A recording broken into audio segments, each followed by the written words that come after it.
I'm working in the studio. It's physical. It's right what's in front of me. One of the joys about the public art is I don't need anything in front of me. Anything that I can think up, I can probably find somebody who can make it for me. So there's a tremendous amount of freedom there.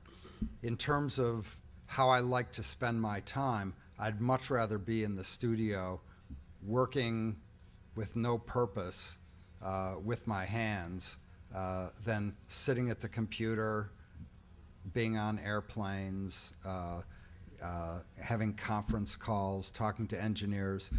I do enjoy all of that, except maybe the air travel. And one of the great things is the contact that it brings you into with other people, and the research, the things that you learn as you're trying to satisfy the needs of a situation. It just brings you all over the place, and there's a lot of smart, wonderful people out there that it's just very enriching to interact with. Anyone else have a comment on that? Yes, Mark.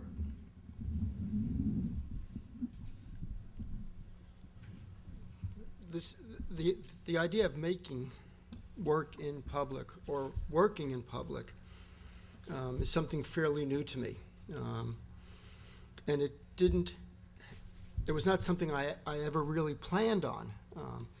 I've been lucky and I've enjoyed my isolation. I've enjoyed going to the studio every day for most of my adult life, if not every day. I've very much tried to create situations that were challenging, therefore, whether out of self-criticism or self-discipline. At some points in my career, I've reached a kind of level of knowing too much. And at that point, I became very dissatisfied with myself and with my work. It stopped its surprises, so I would try to create situations that I didn't know the answers to. One strategy was when I had the studio where I used to live, I had a parallel studio outside of Philadelphia, where my studio in the city was a fifth floor walk-up with light. I found an old mill that was also 5 floors. It was an old water mill. And I created parallel studios where if I had my table here, I had the table in the same place there. If I had my paints lined up one way in New York, I had the paints lined up the same way in Pennsylvania. And I worked on small paintings, and I would commute them back and forth. I would spend 3 days in New York, carry them down, put them in the back of an old Ford Escort, drive them to Philadelphia, paint 3 days, I'm sorry, not Philadelphia, Paoli, paint 3 days there, put them back in the car, drive them back to New York, carry them up 5 flights of stairs, and I did this for years. It was a way to open up the practice of studio. When I realized how insane this was, and that how unrooted the paintings look, were they done under natural light, were they done under artificial light, were they done in the city, were they done in a more pastoral setting. I had to make a commitment whether I'm going to work in the city or in the country, and at that point I chose to work in the city, maintain my isolation. At some point, the studio became a situation where I made work and the work would leave. Collectors would call up and say, what about a painting this size? Architects would call up and say, what about a painting this size? And in this roundabout way, about 2 years ago, an architect from Germany called up a collector, who I became friends with over the years, said, can you do a painting this size? And I, without really thinking about it, I said no. And took him aback, and what I wanted was, I no longer wanted to travel. I wanted, instead of my going there and looking at space, I wanted him to come here and look at my work, which he did. And instead of commissioning 1 painting, he commissioned 10 paintings. And instead of my having to fit into his idea, he's going to design a building around my paintings. Six of the 10 will be on view at any given time. At that moment, I recognized that I had reached a point in my painting that I was really tired of being isolated. At that moment, I recognized the joy of cooperation. In the past, I didn't like doing prints. I didn't want to cooperate. I wanted to be on my own. I wanted to be my own. I wanted to clarify and maintain my own thought. Working with, and the privilege of working with people like Mike, people like the engineers, people like the skilled craftsmen, to cooperate helped me recognize I don't know anything. And the joy of that and finding someone who does know something, who can take an idea, hey, how about let's making concrete glow? Well, it's been done before in many ways, none of which I think are really interesting. I think my way is interesting. But to find people who know something that I don't know and cooperating with them so that not only I learn something new, but that they learn something new. That what we have discovered as a team now can be brought forward to other people. The new concretes that I've discovered, I want other people to learn how to use them for many, many reasons, but primarily because it's a new material. And as a new material, it can do new things. And that would only happen through cooperation. And that's been the great joy. Thank you, Mark. Let me move on to another question, and then we'll take questions from the audience. Probably this is the first time that any of you have actually worked on a river project. And I'm curious, no, not the first time? Well, be that as it may, working on a river is certainly different from many of the other formats that you've had to work on. I guess my question is, the San Antonio River in particular, did it provide any surprises or challenges or things particular to the fact that it was really on the river that sort of affected how you approached it? It was dry for most of the time. Well, that's true. Thank God. Yeah. Then when it wasn't dry, there was a 20% chance of flooding, which meant that we were unable to work on the river. So that created its own problems, I'd have to say. Mm-hmm. Anything else sort of particular about this project? Let's put it that way, Donald. Yeah, for me, and I would guess for everybody, the river is very much a part of the piece. Just like, artists typically want to design work that's going to go in a clean white space and nothing to distract from it.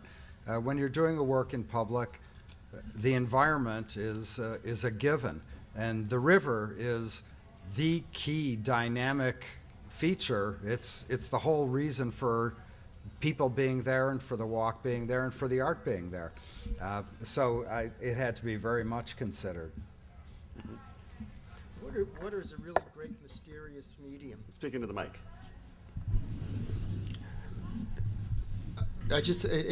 And I blurted out that water is just very mysterious, and in its movement and in its reflexivity, it not only is there but is not.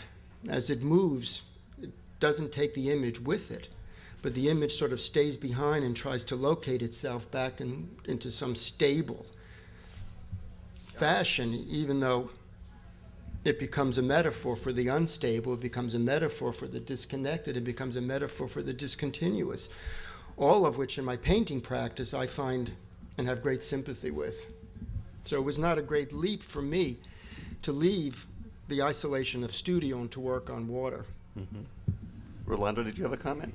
Yeah, I just wanted to add that I think one of the most gratifying things about working in the public realm, like could be a river, a street, airport, or train station, whatever, is that it is in the public. It belongs to everyone. It's not in an institution that some people maybe feel intimidated in going to.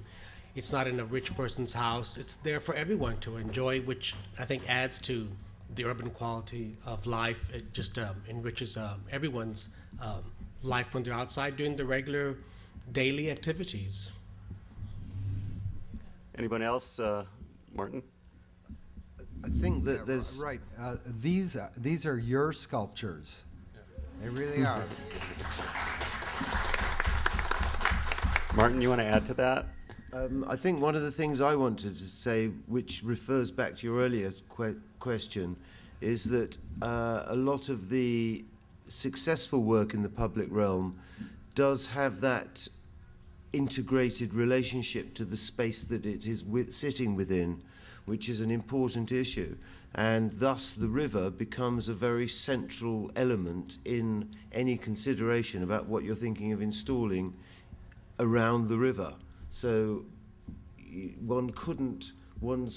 river is such a given and such a central part of any consideration when thinking about the space that it's almost self-evident and intrinsic to the work to say that it has to be a response to that situation, and the river is that situation, or the river and the bridge and the architecture of the bridge and the site of the town becomes the situation that you're responding to. So it would be impossible to not have the river integrated into the work. Let's take some questions from the audience. Yes, and could you just wait for the microphone to be passed to you? We're recording it, so we need you to speak into the mic. It's going to be passed to you right now. Thank you.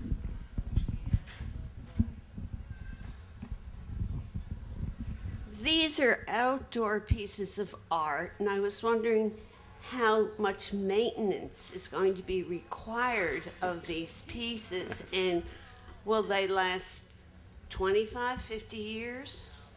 I imagine all of the artists took that into consideration. Who would like to respond? My lights will have to be replaced in about 20 years. Anybody else? Comment about? Mine will be there for 500 years, probably. Being that's in steel. One down here, I get the medal on that. The loudspeakers and amplifiers probably have about a 25-year life expectancy. The digital mixer that's controlling this, maybe with a shelf life of about 10 years. If I replaced the hard drive with a solid state drive, it probably lasts as long as the speakers. So all of that, in answer to your question, all of that is taken into consideration in the planning process. The glow that I've discovered will, after it's charged, will glow properly, hopefully, and it will last upwards of 25 years. The stainless steel will last longer than you and me. And as far as the maintenance, I like doing that myself. I think we had another question in the same row, did we? Yes. Okay, well, just pass the mic. I'm concerned about vandalism, and I know I shouldn't bring this up, but someone did say, is there some way that these can be protected, or is there something that's been done other than the paint that will not take graffiti and... Mike, you want to? Thank you, Mike. Yeah, what I'll say, and when everyone talks about vandalism and when they talk about graffiti, the first thing I bring up is that when archaeologists first started to dig into Pompeii and kind of dig away the dirt and reveal walls, the first thing they found was graffiti. Graffiti is always going to be with us. Vandalism is always going to be with us. What we have to do is be committed to taking care of these things when they get damaged. And the foundation's committed to doing that. We're working with the city's public arts program, gifting these to the city. All of these things have been thought about, discussed, debated for months and months and months. We're very committed to taking care of all of these great works that we're putting together. Very good. Thank you. Another question.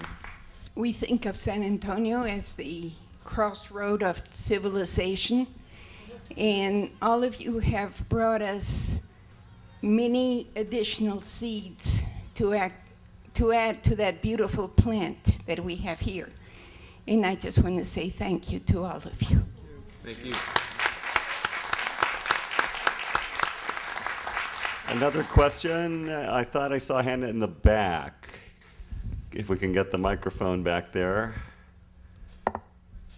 It's coming.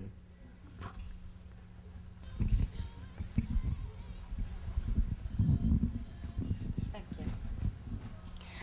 I too wanted to thank all of you for such fabulous, fabulous work. But I'd like to know if there's going to be a catalog of this work, telling the story and having the artists speak. The answer is yes. Good. The River Foundation, I assume, will work on that. Great. Another question near the back. Okay, there's one down at this end here. Let's pass the mic. Mr. Schlesinger, I just had a technical question. I'm very curious about this fluorescent fresco material. Could you explain that a little bit more? Or is... Let me ask you, what level of interest? I mean, how it's done? How it works. I'm a scientist, but just probably for a lay audience. That's what I was afraid of. It's an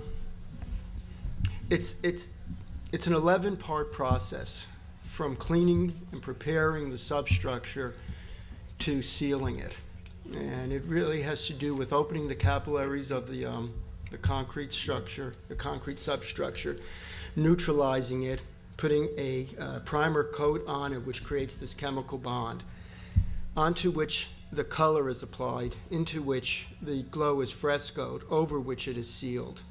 And what's new and exciting is that the concrete, it's a polymer concrete.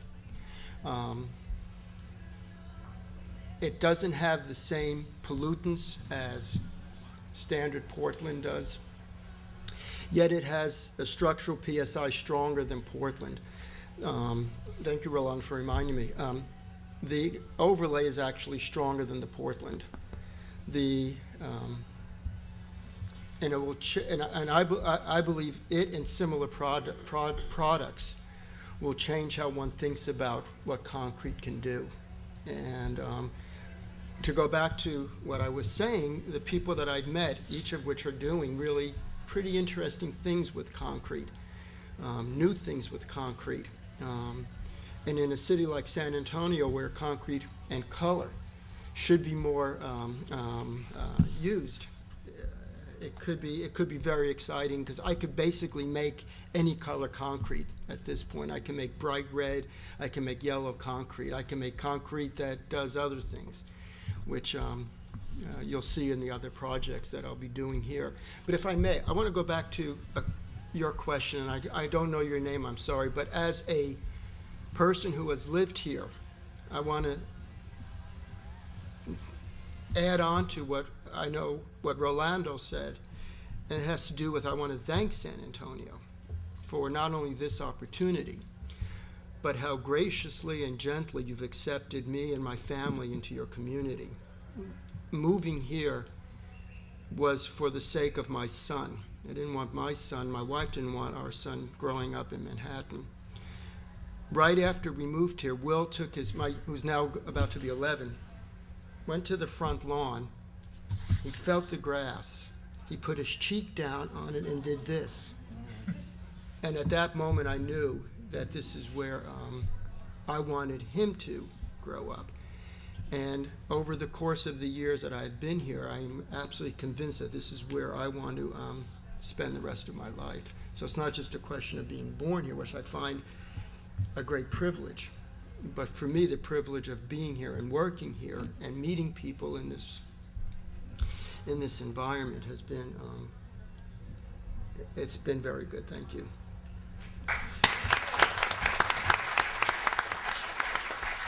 We'll take one final question if someone has a final question for us. But can we let Carlos and George answer the... I'm sorry? The question about the relationship. Oh, to the- certainly. to the- I didn't, yeah, go ahead. If y'all could answer that question about your relationship to the river. And, Being a local, you know. Yeah. Yeah, and I think it's just to add to that, you know, I grew up as a kid also kind of, you know, riding my bike around, and we would go to the river. We'd go to mostly Brackenridge Park because that was just more accessible for little kids and, you know, fishing and all that. And as I left to go to school and come back, and I've really seen San Antonio take on a new, probably in the past, 10 years, it's been unbelievable to see the cities kind of, maturing and especially embracing the arts. That's always been a sensitive issue for this city, and especially public art.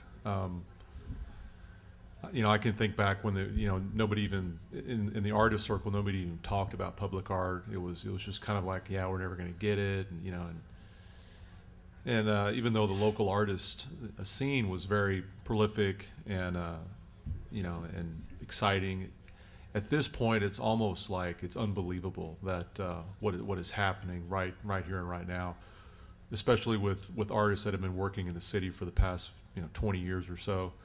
To see the transformation is astounding, and it's exciting and it's inspiring. And it when I first walked on the river a couple of days ago, I just it made me want to put usually in my projects I go overboard with effort and whatnot, and this made it just. I'm almost glad that I didn't finish what I'm doing, because now just the inspiration from the other artists and seeing the river and seeing the public reaction has made me want to do some things on my project that I would have never thought about. So you're going to get another big series of a big boost in these projects that haven't been finished. So it's inspiring to summarize being in this city and seeing this happen as a local, and being with such a high level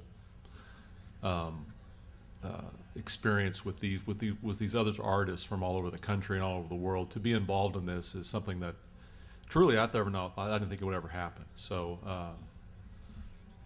that's probably I could talk forever about it. So those are my comments. Donald. Yeah, I just want to mention there's one other artist whose work's going up along the river. It's Jesus Morales. And his funding came about differently than this group, but he's over there today installing right across the parking lot. You'll see a crane, and those guys out there sweating are Jesus and his crew. And I think his parents are here, if I'm not mistaken. So we should all. And we also are very proud that a year and a half ago, Jesus completed the beautiful ziggurat fountain in our Lubbock courtyard, just outside the door, outside of this auditorium. If you haven't seen it, be sure and visit that as well. Is there one last question? What? Oh, Carlos hasn't answered. Well, I definitely consider it an honor to continue my dad's work, my great uncle's work, and I've done a couple other projects on the river, so I've got some experience with the river. But I guess the biggest thing is just I think about my dad, my great uncle every day, pretty much, because I'm surrounded by their work. I collect my great uncle's work, my dad's work, whenever I can. So it means quite a bit to me. This project just kind of fell in my lap. So for people to feel that this is what they want to see, and to just give it to me, it's an incredible feeling. So I have 3 children. I have a daughter and 2 sons, and I understand. I want to give them the opportunity to decide on their own. My dad did the same thing with me, but he did.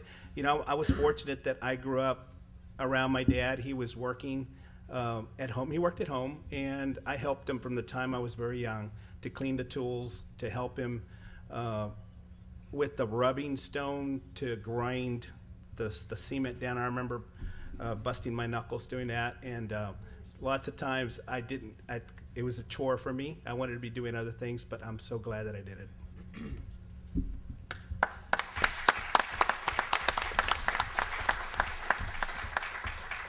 Is there anyone else on the panel who has anything to add before we go to the audience for one last question? Okay, one last question? Yes, up here in the front. Wait for the microphone, please.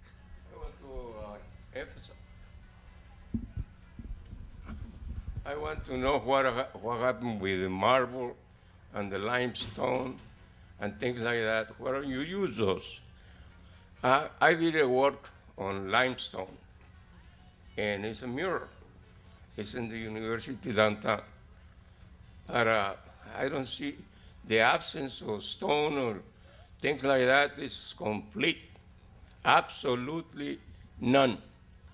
And I wish sometime later, perhaps, you may have the idea to do something in that kind of materials. They are very old, but they are good. Thank you very much. I would just Actually, say that you should go behind the museum and see Jesus's Morones Granite. fountain, is in stone.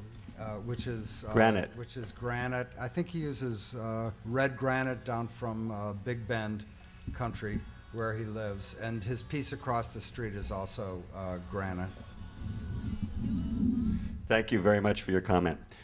Well, I think that wraps it up for today. Thank you to the panelists. Thank you to the audience. And let's enjoy our river walk.